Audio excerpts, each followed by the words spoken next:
Các sản này là cả lâu lòm đấy chú với cho hay Gixxer Servicing Center này thì ngất thầy VP à engine siam terus block ha ka timing changer in noklo tukane kan siam lai ka kan ron la lo koi khom mai sa set lo ha thal tu dik lo tu siam kim hey hey po hey an hung rai tol tu ka hey kan servicing hey oil te hi kan khak hey chuan carburetor hi kan ti fai lenga throttle cable kan khak lenga chuan hei chu kan cho kan khoi le don hei chuan samu hei ta hi ti abial nu niang hei taxi driver tho ania abial nu ni mai thei he tami lo hoi te hei a tu ber ngai ron rim hei adik thầy đó em anh ta lâu bunga chung lắm trẻ thấy mi rồi khác đây là tục fitness thì đó niên stop light ta thắt ngay á parking light ta thắt ngay indicator ta thắt ngay fog oil là leak lâu ngay á headlight low and high switch ta thắt ngay low and high cái lấy tụi em không nghe thì can fitness thì ngay thế và rồi khen má về thank you boss hay yan hi kuli ko na train battery hi kan sor lo wangin ten an thon phei mai chela chu anita ma se ti fu lo tum chon anei tu pai na thei ador nei tu pai na thei hil boka driver ten an thei hil bok chon ron kheng har thei khop mai thina mo hay te po dam tha to hay kan rei le mom to hay rider TVS rider ania as pocket kan tha ga amang na sa veng renga gear ni second gear in kara neutral kasonga bang ram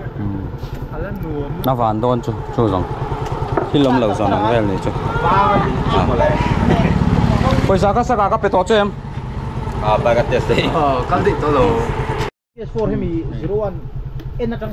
en top hey accelerator cable re chu asak te to chuan thak fa tangai eng lai hi hian akala abong dei sel filter kan thang do na Gixxer in siam lai video hi in ronda khat a thengai lo mi in dia sa tho tho ni amai no chu ai zo la chuan in bike company in thal sok nem pol chuan ni tho na chu in kan siam nem tam over lo kan siam nem thowa ka video kan an siam hi chu rem changa kan siam hi ni maya tu kan chuan in kan siam nem ber hi ron lang ber hi chu ni thowa engine thi chu in an tlan deuh pu ta wangin engine chung ru tak tak hi chu a siam thang hoina an kan khoi anga hi in an deuh pu ta wangin chu tiang ka tiang chu ne te timing an in sil tu ra kha engine pakhat kan hiam man cho nei nang le ta tu kan kan sei dang kha kha lawa engine siam har sa ber hi video kan ron siama kami kain thiam chuan in adang chin thiam bek non per tu amana lo ga kare nam lo 14 size ania train na thi lamai lo siam ve du ni pon hei 14 socket in mo 14 socket le number 8 in nei chuan ina engine oil khak thei chuan engine oil hi atip na en re tur ni lawa ta hian la hian en tur ni fu la in tia ta hian fu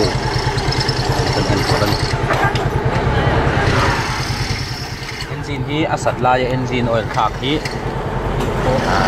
a that euro ni a them na kan nei lo chuanin ti lo ko poi lo ana asan chu engine sung vela me kha ta hul thei lo thina engine kin kil pakat ka sai do chu exhaust man hi silencer I mean exhaust ring mo after market exhaust man hi a that lo na le a that na min lo shin te hin te thina ke chon that lo na em man nei wa ka sa lo after market exhaust bo hian mo chan chu tu na kan race bike kan chi te kan tune bike kan chi te ki exhaust free flow kan man lo chuan a dik thei to lo engine ina tur lu tu ka chu tiang che chuan exhaust free flow kham man anga ya henga te po exhaust free flow hi mang tai la engine hian an tlo lo khai em na ka nei san lo a tlo lo ber thin na chana chu a ri ring hi kan lo ma exciter kan race vak vak kan pam vak vak ka engine ina ho em a tlan lag lo lai lo ta la exciter engine kan pam hi chu a zia a free a engine gear nan chui mi lo exciter kan pam vak vak hi engine ina ho lo tu ka chu exhaust kan fu awanga engine kan ti chiat thin na chan ni ka se exhaust aftermarket exhaust bo hi a that lo na ka se lo kai chon mo engine ina tuar ten tia tuar na ka se vak lo maro chu engine nun chin engine lifespan ti mang wa khami chin kha chu apo toi ve set chu ka ring engine na kumnga anga pangai takan khan chuan kumnga anga hianin kum ni le chan veng vel te chu ani mai thei a pathiam mai thei khatiang vel khani chu tiangin aftermarket exhaust hianin ali thei ti chiat ma pha block kan hol pha na ka se lo ma se gear le sai ro chuan a val te se te ya in tuna yang chuan exhaust kan bo ni pon O2 sensor te khang jong kha apangai ang ve ka ti nga ya engine ina tur lo dan tura butrup deu free flow deu tho maksak deu pen pai bina engking tina mani kual no ya ti te kan jong a hot ho ani o aftermarket exhaust akan changkang tak len tha tak o ma khang kha na bo poi lo ka tina nei chu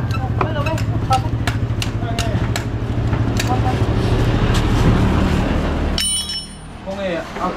oi sa nak Your family. okay Apa? Ya.ถ้าใส่เลยใส่พวกมาตำลึกตัวขั้นโดน poi lo ai VBO ro gana nei tu pain khal zo se erin na chem si lo wa engine na au yom การพวกนั้นตำพวก ta na ngaron mai noอะไรปีlo đó hầu mấy cooling fins ngot pian na chen dai lo wa engine start engine siam le ma start up atha te an pi thina ma se start rei lu do kan start te ron chu atha chong lo ni kan tan thol lo ni chon liquid cool engine na chon a poi lo wa ma se air cool engine na chon rei tak kha anga ya start lo do san chu khi chem dai tu om lo wa ka kan engine temperature loss dai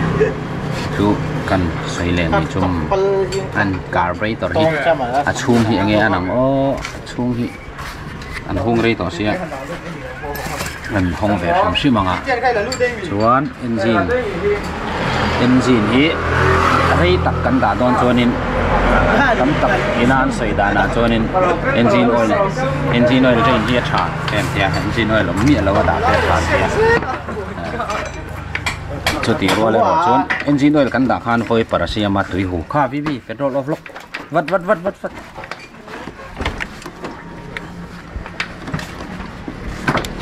chuan engine chunga tui hu siama engine na tui ek thina kha ya be me tha a se rei tak kan da don tia a kum li nga te ni kon lo chon mo oil drain vel kha chu atul ka tilem lo ni chu chung kha mom lo ve ya vi khalam rang han mi lok hi hol kha the ye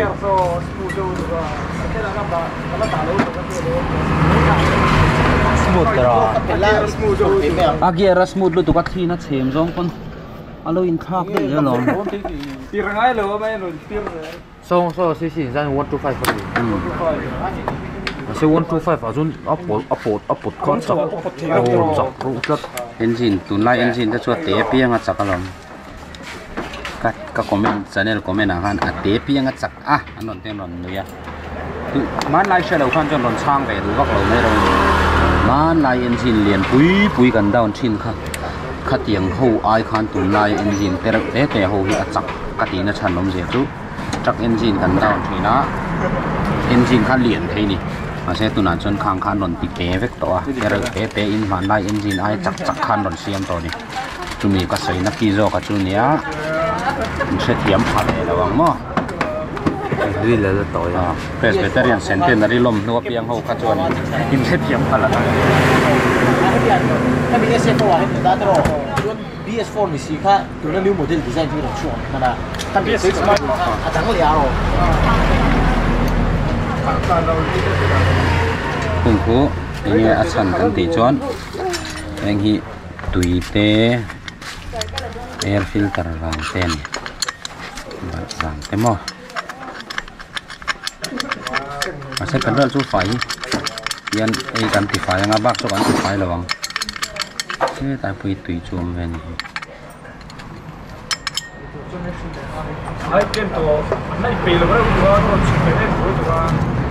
ai tôi có rồi làm đón thì ta chơi này phải lâu hơn thế mi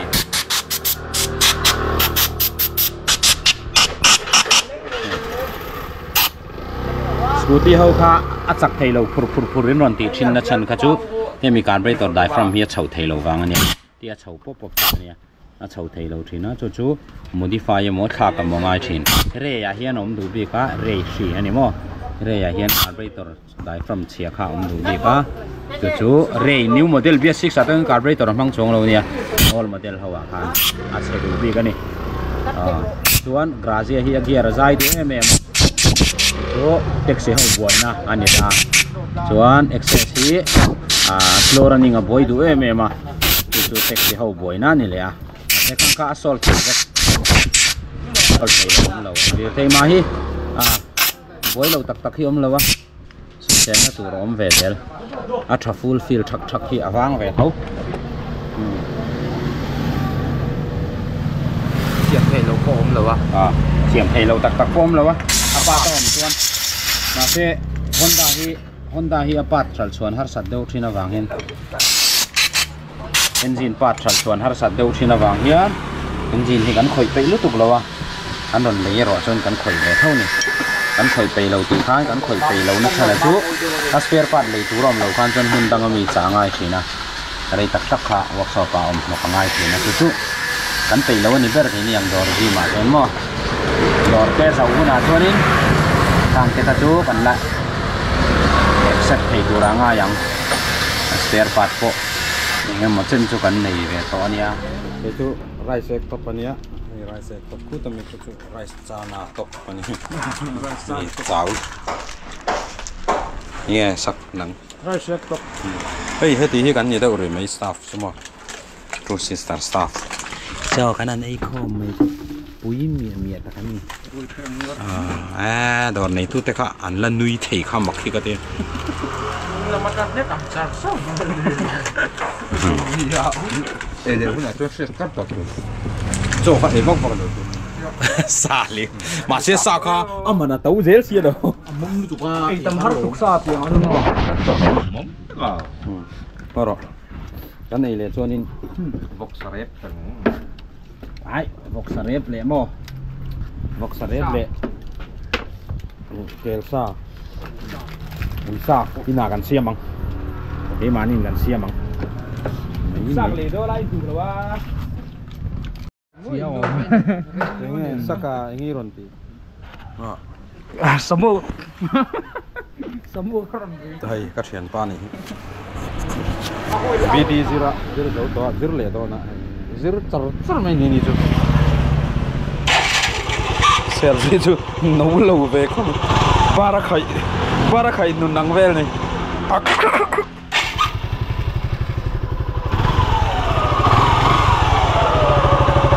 anh hậu tụi ba chặt lâu tụi ba cần xia mỏng mấy ắt chặt không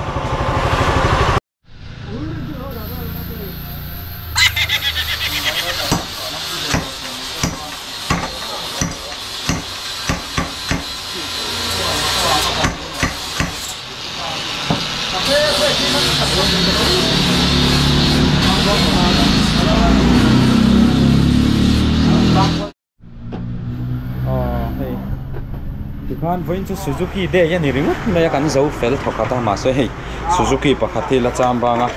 chon khi garage khi oil akang ne ka thelo engine si se ka tang ve ka engine te boina down le do na ni Xpulse Pro moi zir ni moi zir takani ma Xpulse Pro hi chu Mizoram bike kan mu thaya chon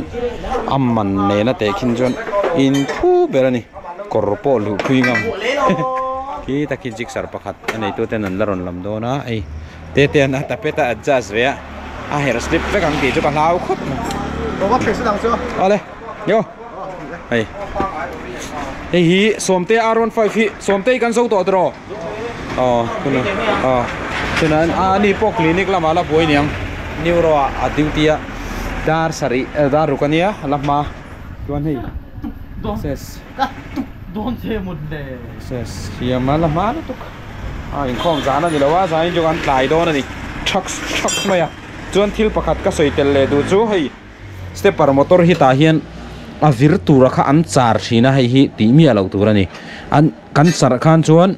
ให้อาวิร์ตูระเนี่ยอาวิร์ให้ตัวนี้กันเราได้เรื่องกันเราเสียมดังละมันนี่ปนสเตปปาร์มอเตอร์ให้อาวิร์ให้ไงตัวนี้อาวิร์ให้เราคำไม่ปิงกันที่บอยชีนะกงเฉาจักเราเต้ทีนเอนจินส์โลรันนิ่งดิกเท่ามาเสียมูมันเรานะเซลไฟเรานะค่ะเอนจินมิสเล่งไงหมอข้านอมชีนะวีบีหน่วยกัลตีนังไงโอ้กัลเซียมกระโดดกระไรเขาจีนัน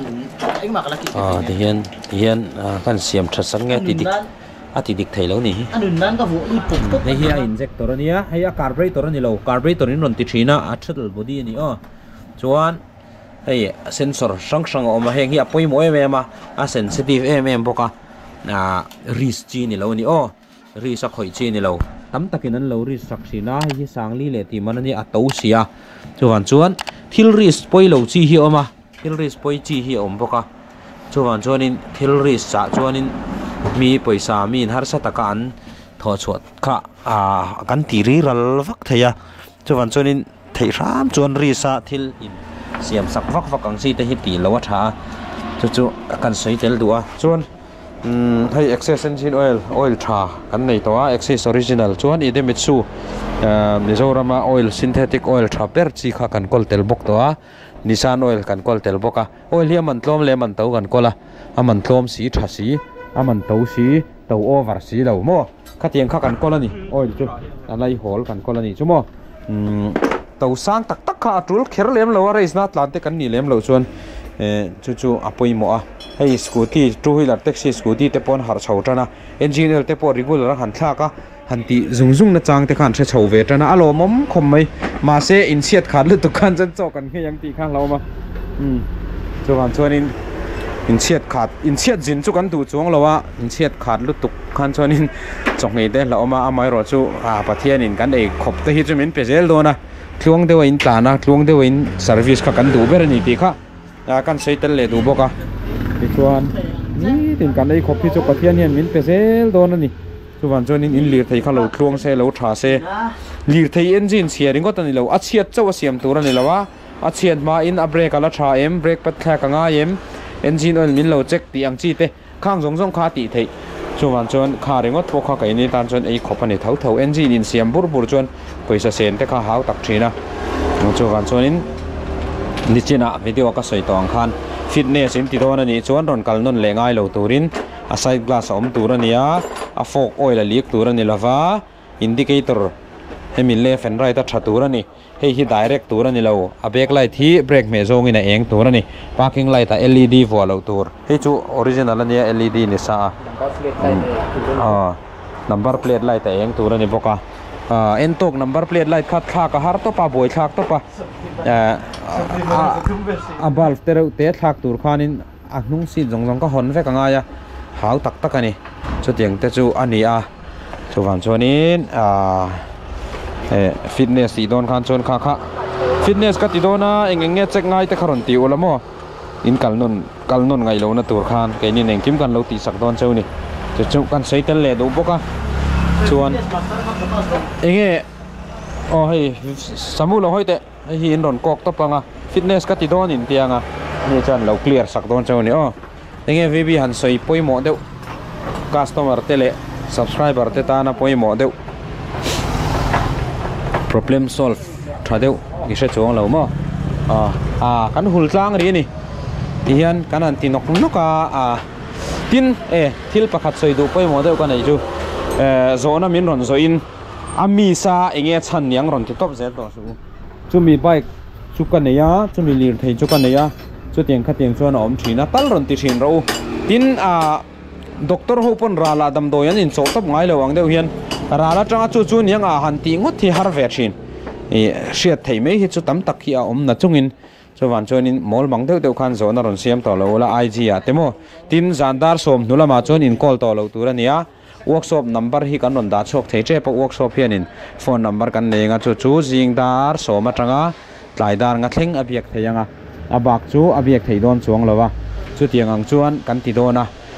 hemi private number hi chu a boi thak ve deuh thina zandar soma te min on kola a then chon Sunday ya te min on kola rui deuh deuhin tlai lama kan thluwa min lo khoi sakte antia Sunday ya chon kan tingai lowa kan hantia Sunday ya chuan naw te po anom lowa tiangang te ani wang khanin a boi thak ve thina then kha chu thin rim jok lek lek ten om thina ni Sunday em hi chu ha chol ve kan du ni kar tuanin ti hian kan boya ni hian min dai lowa kan thok ngara alom om viau rualin Sunday em hian chon han ha chol ve te hi kan chak ve ni ti kha kan soi tel ve le du jok ani chu hei ke ni in ko hi kan wara in ko hi Sara Power Tools le durtlanga khian in ko dealer an oma ta chuanin anni hi kan dor deuh beran nia pe ko min tetlom theia engkim an bung ro hi a thae me ma soka dola eni chu kan sok chia lo nangina kan hmang na sa ni kan hmang remani hei po let rem rum mai ma se hei tia kan da le rem rum awang hen kan duat lo ti na ni lo kan man ro hi kongpul om kan ni wangin kongbula handangot kha rem lo ti hen kan da ri phota la ya kan ho do na chuna fel fai ve ka zela nia tiang chu ni fel fai har to lo hei chu nakina dam tein kan manga avan moi em in ti tur khopin kan rem thiam mo hang chu kan la rem me mang chuan thil tam tak soi tu rom ma se kan soi vek seng lo khanin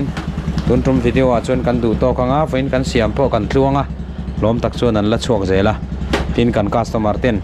in chuan huwa har sat nai nei ni chuan min on sil reng su har san nei nei min on sil ria mun daga in kala in lo vati kha kan ta na in thla nom thina har san nei nei ni chuan in on soyang chuan ke ni chuan khami in har san na kha kan lo sol zel don ani yo kan subscriber jong temal som na lo dong ula lo tluang zel ro tun tumatan chuan kan du tok le photang pots bye bye